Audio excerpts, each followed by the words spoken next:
ఈ 90వ దావీదు కీర్తన మోసే భక్తుడు రాసినటువంటిది. ఆయన చేసిన ప్రార్థన రోజుల గురించి, వారాల గురించి, సంవత్సరాల గురించి ఆలోచన చేస్తూ ముందుకు వెళతారు. కానీ ఇక్కడ మోసే ప్రార్థన ఏంటనగా, దేవా, రోజులు, వారములు, సంవత్సరములు కాదు కానీ మేము లెక్క కట్టేది మా దినములను, అనగా మేము బ్రతికే దినాలను లెక్క కట్టుటకు మాకు జ్ఞాన హృదయము కలుగచేయి.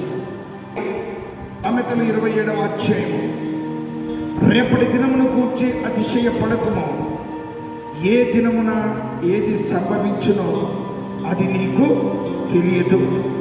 అంటే అర్థం ఏంటంటే, మేము దినాలు లేక రోజులు, వారములు లెక్క కడతాము, కానీ ఆ దినాలలో, వారములలో,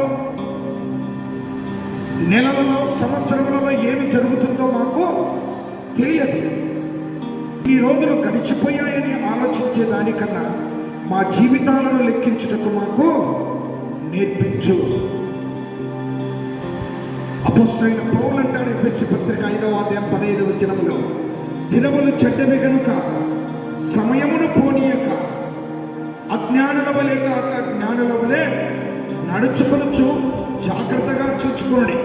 మానవ లోకమే కలుషితమైపోయినది. ప్రతి దినాన్ని ఒక కలుషితం చేశారు.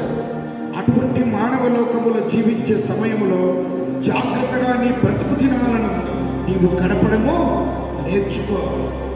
మోసే భక్తుడు అంటున్నాడు 94లో, నీ దృష్టికి 1000 సంవత్సరములు గతించిన దేవా, అది నిన్నటి వలె ఉన్నది, ఒక జాము వలె. అంటే అనగా దినాలను లెక్కించుట, వాటి పరిస్థితులన్నీ ఎరిగినటువంటి దేవుడవు.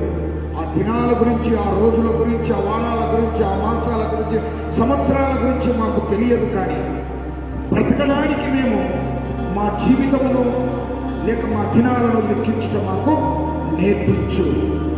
ఎందుకనగా రోజులను, వారములను, మాసములను, సంవత్సరములను కలగజేసిన దేవుడు వాటిని పరిశుద్ధపరిచాడు. ప్రతి దినాన్ని